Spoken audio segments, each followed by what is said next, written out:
going on YouTube? Jake with Cabin Outdoors here. I'm going to be doing a review on the KastKing Royal Legend II baitcasting reel.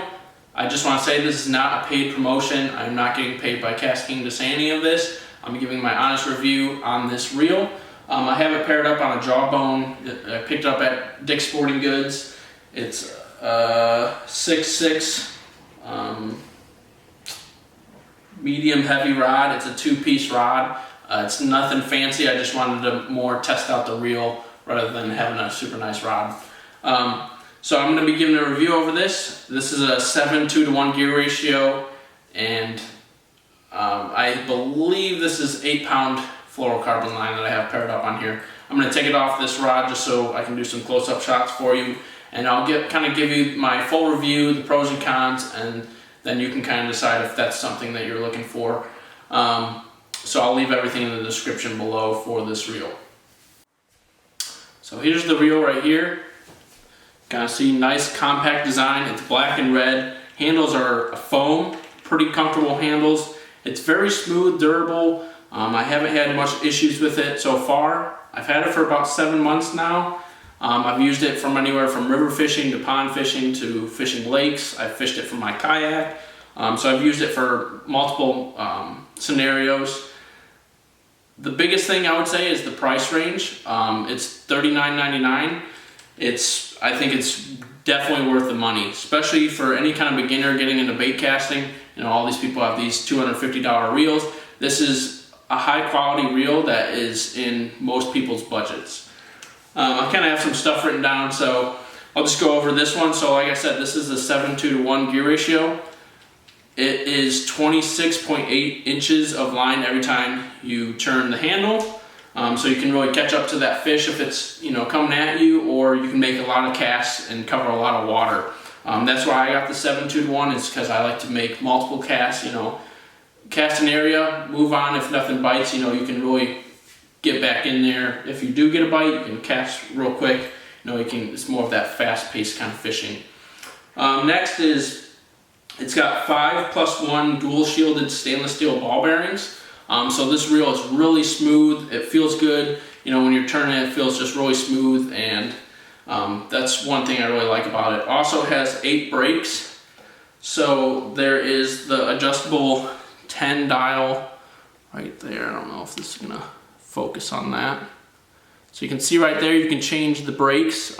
If you're throwing something a little heavier or you're casting the wind, you can really adjust that, so that way it really reduces your backlashes. Especially for a beginner, it's really nice, because if you're not used to a baitcaster, a lot of times in the beginning, you're going to get a lot of those backlashes, and this is a good reel to kind of start you off on that.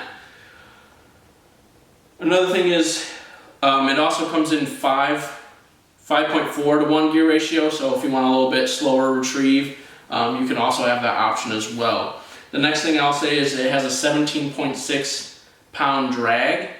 So if you're, you know, catching some of those bigger fish, you can really let them kind of take that drag out and wear out before you just force them in and break your line. So that's another good option on this reel. I'm going to go over some pros and cons. I'm going to play some clips as well throughout this video. So some pros and cons. Like I said, the number one best thing about this reel, $39.99. For a real baitcaster, that's great price, and usually you're like, oh, you know, I don't know, that seems kind of cheap, but definitely it feels good in your hand. It's a little small for me. I like a little bit bulkier reel, but like I said, it's durable, it's smooth. I haven't had any issues with it so far, and I'm pretty hard on my equipment. It's really easy to use. So like I said, for beginner, get them on it. They can really dial this in, and they can really start learning how to use a baitcaster, so that's awesome. It's very smooth, durable, kind of went over those. It's very versatile as well. I've thrown all sorts of baits. I've thrown jigs, I've thrown spinner baits, I've thrown jerk baits, I've thrown Ned rigs, shaky heads. I've thrown everything with this reel, and it seems to do great with everything. So it definitely handles a little bit of the medium weights a lot better. I would say lighter weights, I had a little bit of problem casting, but that's also, you know, lighter lures and stuff are better on, in my opinion, on spinning gear or some of those higher end reels. Those are my two cons is, light lures or wind. I had a little bit of trouble with backlashing, but like I said, that can be a user error as well. And then it just feels a little small. It's a very compact reel, which some people like. In my opinion, I like a little bit bulkier reel, but it also feels good in your hand, so I can't complain too much about it. So if you have any questions on this reel, please leave a comment below. I would love to answer any of them. I'm just doing kind of a quick review on this, like I said, not being paid or anything like that. But with all this going on right now, I just thought, a review every week might be something kind of cool. So if you like these videos, please leave a like, subscribe to the channel if you haven't already, and keep fishing.